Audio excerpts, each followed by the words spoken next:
In this episode, we talk about a major scientific breakthrough called a three-parent IVF. We also talk about the Gujarat Anti-Terrorist squad, which has arrested 4 members of an alleged terror module of Al-Qaeda in the Indian Subcontinent. But first, we talk about the struggles faced by families of migrant workers in Jharkhand.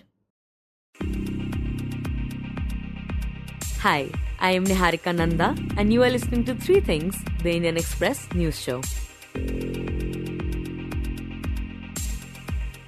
Last month, Rameshwar Meheto, a 43-year-old migrant worker from Jharkhand, died in Kuwait, a country where he had been working for the past few years.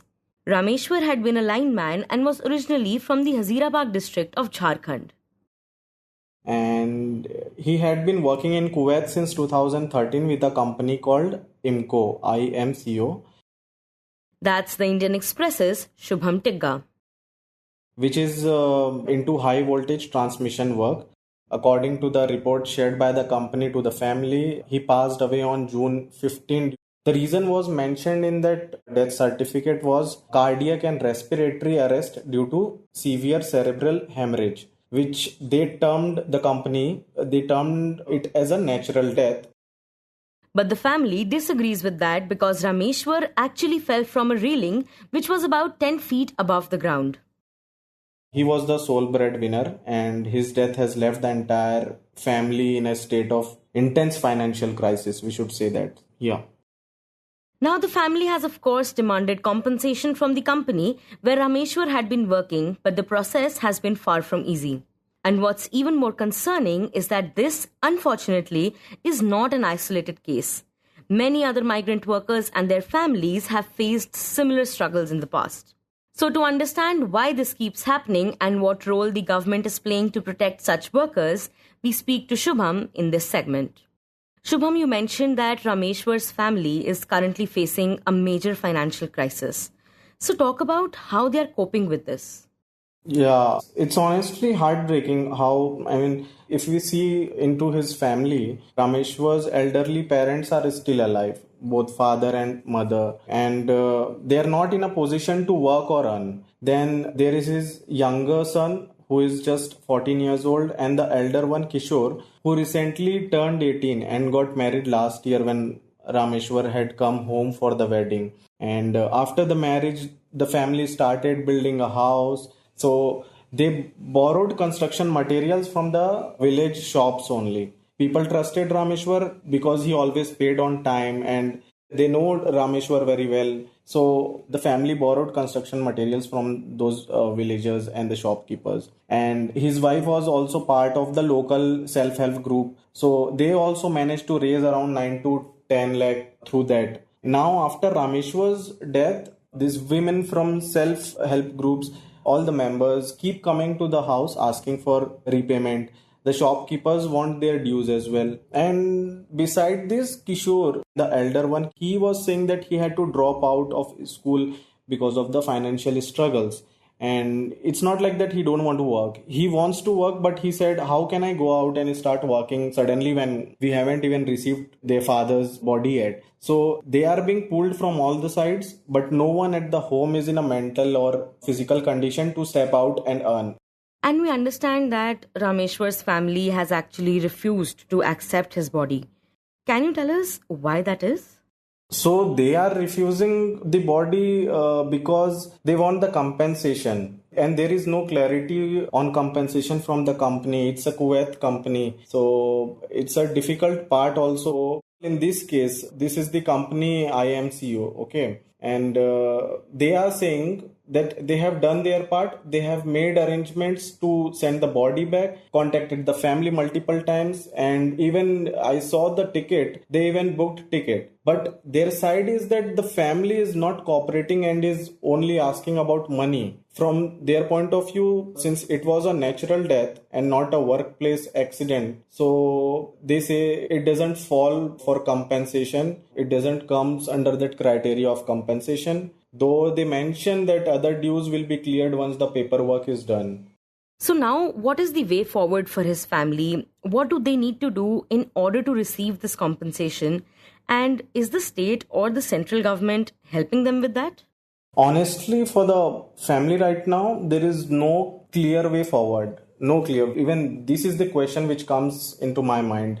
I asked them the same question, that what is the way forward now? What are you going to do? So for them, they are speechless, they are silent, and they are saying that they are still searching for the options. They are talking to the company and then the state government. And I think this isn't just about Rameshwar's family. There are also so many families like this stuck in similar situations. They have no option left. So the state government has tried reaching out to the Indian embassy, but since the company is not Indian, you can't really drag them into any legal or any case. We need to understand this is the major problem here, that this company is not Indian. And on top of that, Rameshwar never left behind any local contact or legal representative from the company. So now the family doesn't even know how to properly communicate with the firm. And when I spoke to the company, they were really frustrated. They said the family is only focused on compensation and not on the body. So they were looking down to the family and they were saying that the family is very selfish and cruel. They do not want the body but the compensation, but the money. But to be honest, no one in the family is saying that they don't want the body. They are desperate to bring the body home. It's just that this refusal is their way of resisting an unfair system. The family is simply asking for what the Rameshwar's right was, and they are asking for a dignified repatriation and the compensation that comes with more than a decade of. I mean to say that nothing extra they are demanding. No demand beyond what Rameshwar earned. So as of now, unless the Indian government or the state steps in more actively, the family is stuck. Families are stuck. There is no clear path ahead of them. And Shubham, Jharkhand has a very large migrant worker population. And we understand that this actually is not an uncommon occurrence. So absolutely, it's a very sad and a common thing. So I don't want to go into the fact that what is the fact that how many migrant workers from Jharkhand are going abroad and all, because there is no data mentioned by the government. But I will tell you how I first went to report on Dhananjay Mahato's case. So Dhananjay Mahato was the neighbor of Rameshwar, and he died in Saudi Arabia, and it took nearly 50 days for his body to be brought back.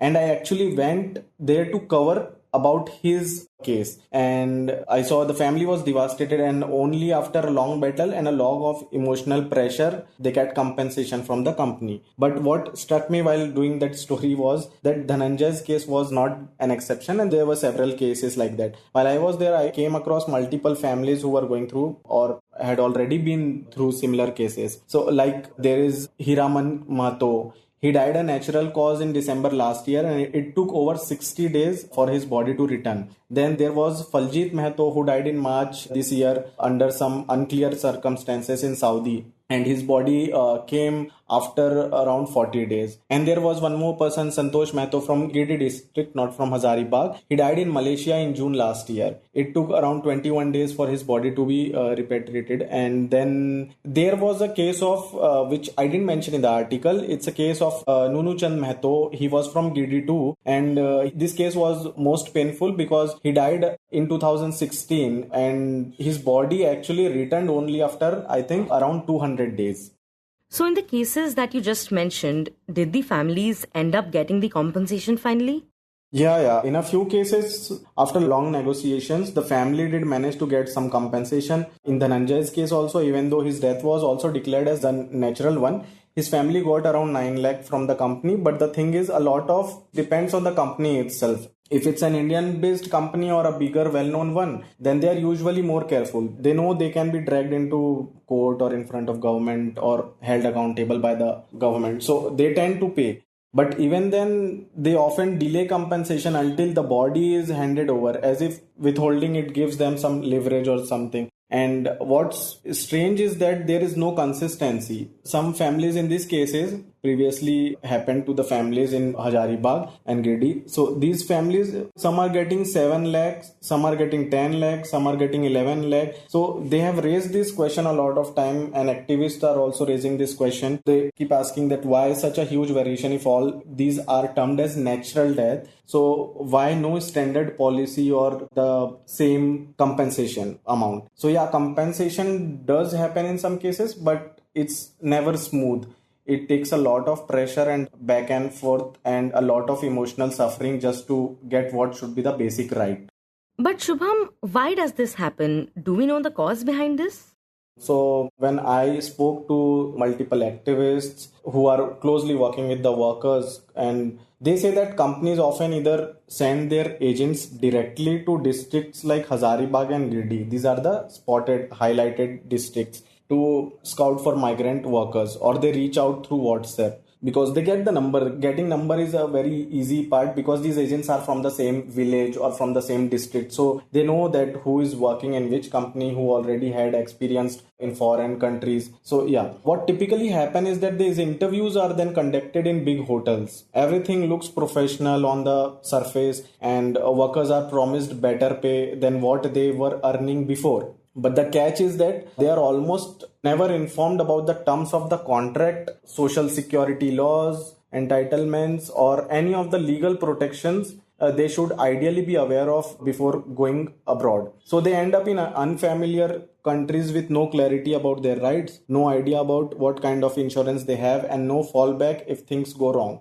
So this lack of information and the way recruitment is structured is one of the main reasons these tragedies happen and become so difficult to resolve. Then this is a way the agents approach basically, okay. But now if we see why this happen, then we have to see other layers of the problem. So this actually come up in my conversation with the official from Jharkhand's State Migrant Workers Control Room, and I was asking the similar questions. So the main issue lies with the nature of employment abroad. A lot of these jobs are project based, and depending on the company, whether it's a large Indian firm or a smaller foreign contractor, the compensation policies vary massively country to country. For instance, companies which are the bigger sharks in the market, okay, these are the most responsive companies. So they hold a kind of accountability in such situations. But in Middle East countries, now coming to the geographical area, countries like Kuwait or Iran, so these companies strictly follow local labor laws. And that's where negotiations break down.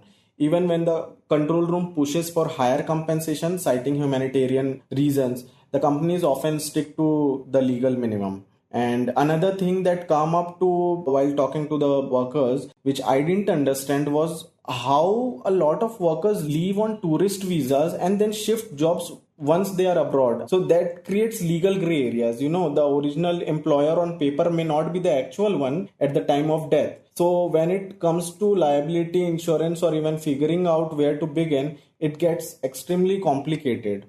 And Shubham, is the government doing anything to protect its migrant workers? And Jharkhand has its own state migrant control room as well, right? Are they taking any steps in that direction?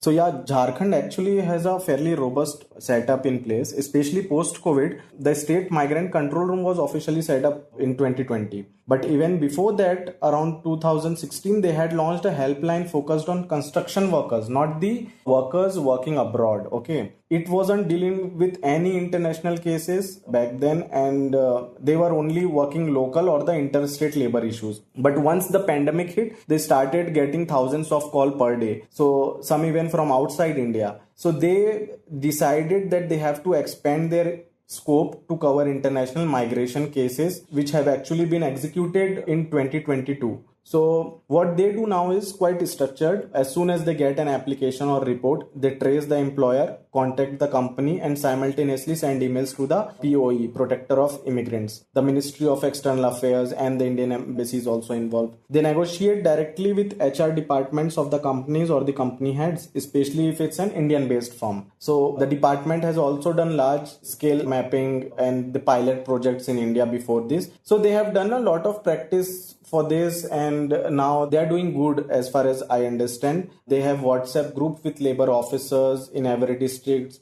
They do regular coordination meeting, and they are now fully integrated into the state government structure. Initially, this job was actually of the NGOs or any other partner, but now no NGO is working. Only control room is involved in this, and then labor superintendent from all the districts. So yeah, we can say that the system is not too perfect, but there is definitely a serious institutional effort in Jharkhand to address this issue. And the control room is not only activated in Jharkhand, but also in different states. But Jharkhand has the most cases coming in recent days. And I think it's a good effort from the state.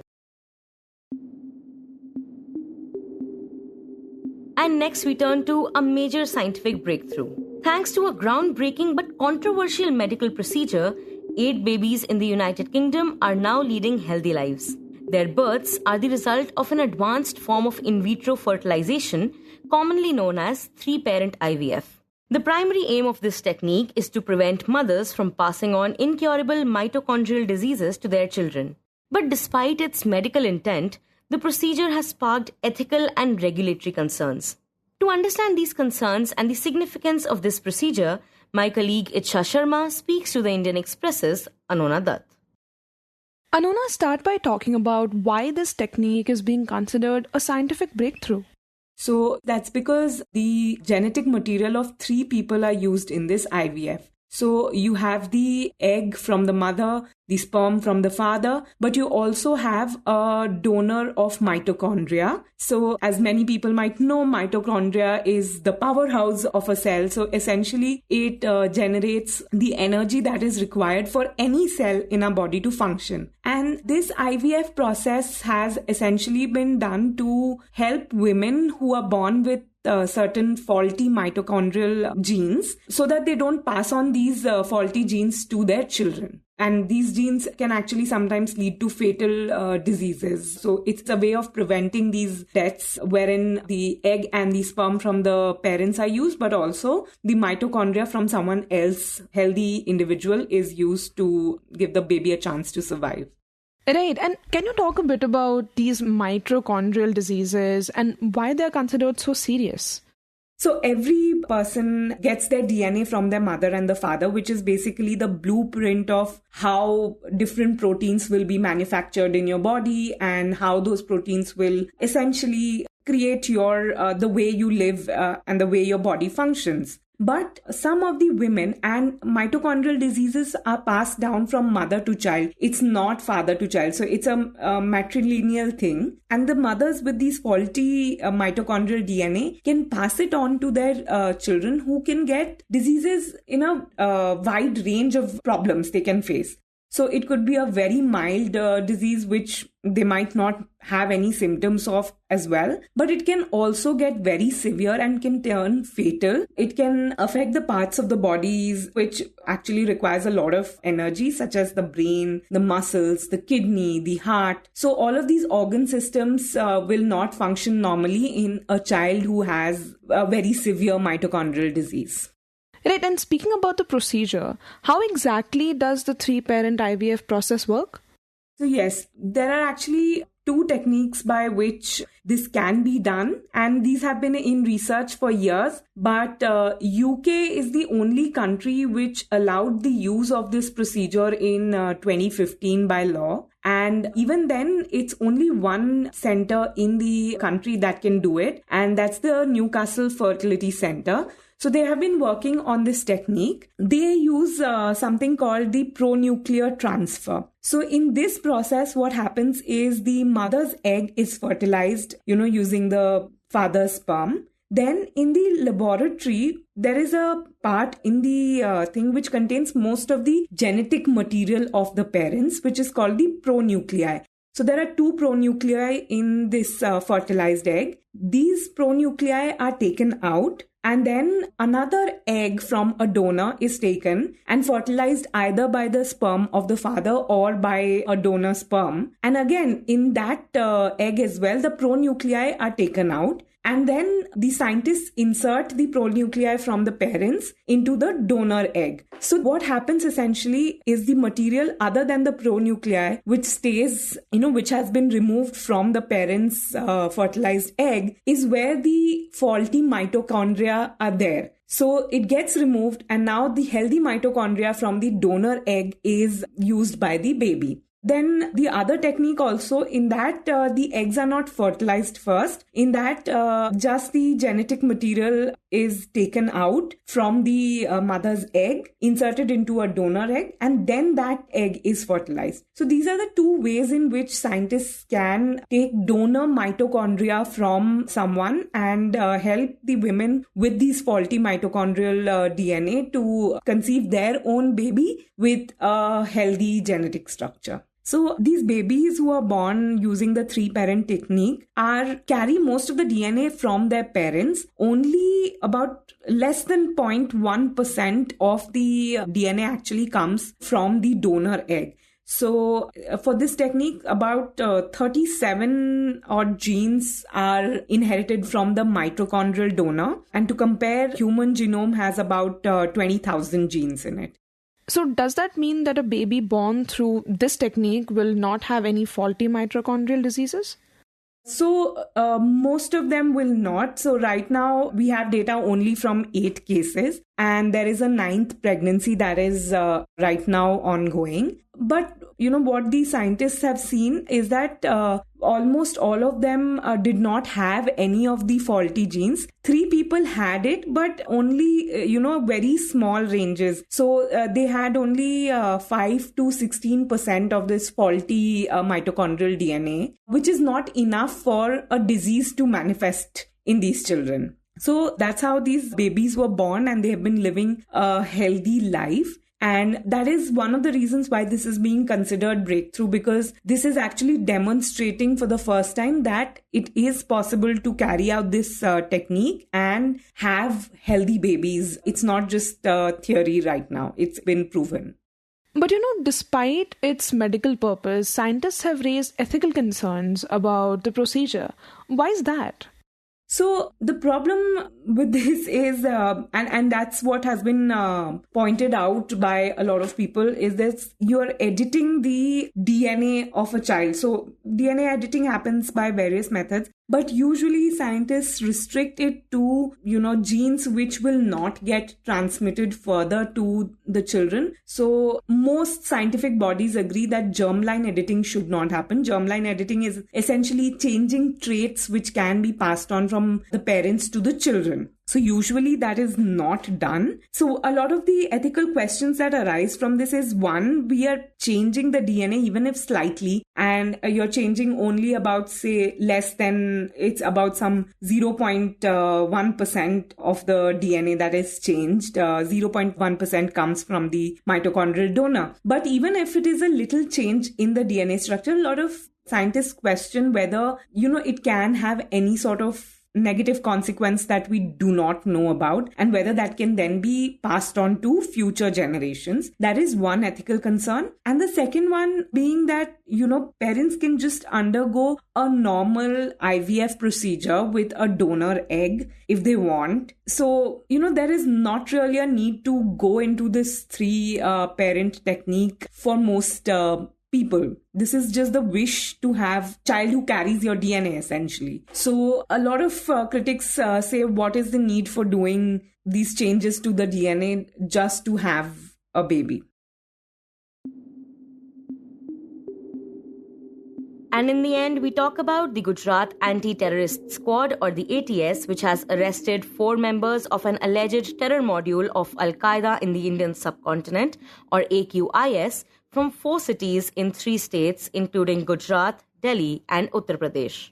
On 10th of June this year, ATS Deputy Superintendent of Police Harsh Upadhyay was informed that 5 Instagram accounts and their associated accounts were being allegedly used to spread false and provocative statements against the nation, attract local youth towards terrorist organizations, and their radical followers to spread unrest and terrorist tendencies.